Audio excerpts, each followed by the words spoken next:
It's tea times, ladies and gentlemen.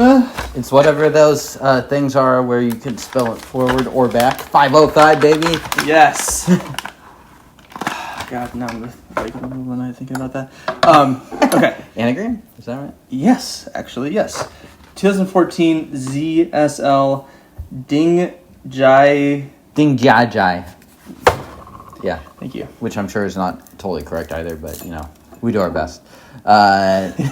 So this one is from Tiago over at Tea Encounter. So thank you again, Tiago, from the Zhensilong brand. That's the ZSL there. Who is kind of a stable Iwu, smaller brand out there making tea. So Dingjiazhai is the area that this is from. So kind of nice big area leaves.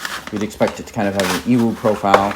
I think it's been aged partly out there in Yunnan and partly over at the fine folks over at the United Kingdom that no longer follow us thanks to our accents. Who knew? Yeah. It wasn't personal, okay? Yeah. Get over the war, guys. Yeah. Oh, man. Yeah, this is what we did to your tea during the war. I just threw that right on my face. That backfired. For the future. Anyway, Yeah. So, giving this a nice rinse here. And yeah, got some 10-year-old tea here, so expect some development, certainly. Yep. Quite yellow, actually. And Denny, would you say that Iwu is your favorite area of raw pu'erh? I think so. Yeah. Yeah. And the more that we have them, the more variety there is in the region. And we've certainly had quite a bit of interesting flavors out of the area. I really just love the flavor of the sweet young. Yeah. And nice, sweet, kind of sugar cane aroma coming off of there. Mm-hmm. And the leaves themselves look really dark still. Yeah. Greenish. So, and the liqueur was not like a brilliant yellow, kind of starting to get into more of that orange. Yeah. Which I think age-wise sounds about right. Do you find that Iwu teas are ever very rough on your stomach? No. Okay. Maybe if we've had like one or two that have been really different, but for the most part, no. So like harder than like a ripe, but not so much. But not a lot more. Yeah. Yeah, definitely. Okay. Cheers. Cheerio. Good lads. Across the pond. Down the hatch.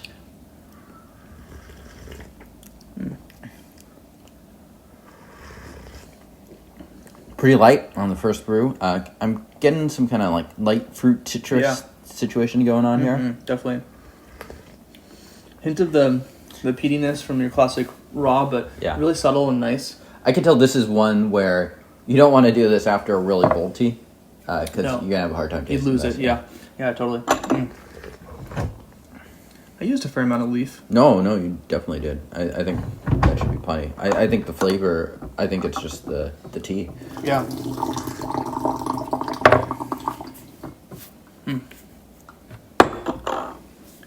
Yeah, similar color as this last one. Yeah, very approachable brew. I think this is one where if you get like someone that's newer to tea or someone that just doesn't care for the Iwu profile, might be like, this is a great example of what I don't like, just the fact that it is so subtle. And I personally actually like teas like this, but it is one where if you're looking for very kind of like surface level stuff, there's just like not a very bold profile going on here.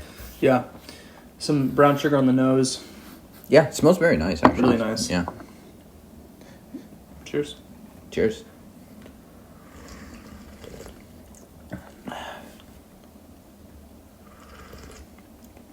How do you think this tea differs from like a 2024 Iwu? I think this would have been much more abrasive at that point. Okay. This tea actually tastes perfectly aged here.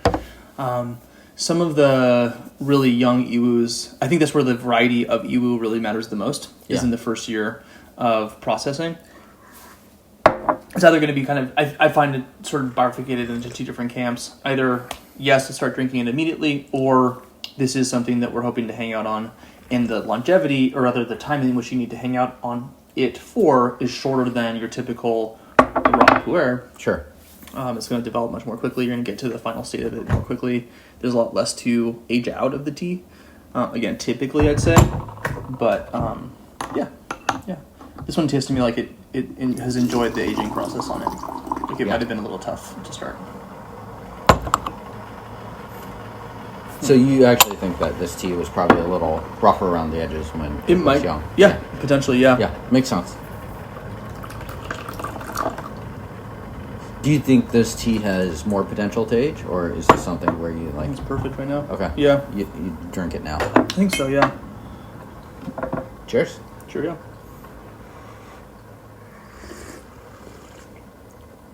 It's interesting because like the flavors are light, but there is a good body to it. Yeah. So it's not like there's no substance at all. Hinting at some woody notes, which I think would probably become more prominent in a year or two. I think there's hints of bitterness here. Nice hints of fruit. Sure. A little bit of sort of like a zest of some sort. Yeah.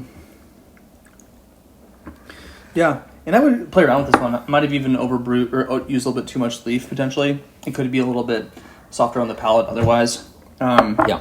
These teas, I think, in general, are pretty amenable to trying out and testing around and seeing what works best for them. Yeah, something where it doesn't hurt to poke it a little hard, see what happens, and, tone it back or keep on going. Yeah. And I feel like the liqueur color has gotten a little bit more brown as we've... Yeah. It's something where... How would you describe the aging on this? Tastes dry aged to me. Yeah.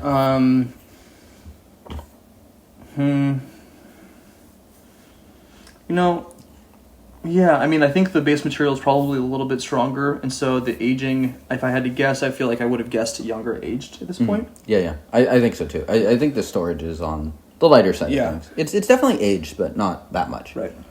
Mom test? I don't think so. No. There's too much new conflicting flavors, and if you're not interested in grassy flavors somewhat... Sure. This one's a little bitter. This one is, This one has a bit of a kind of like a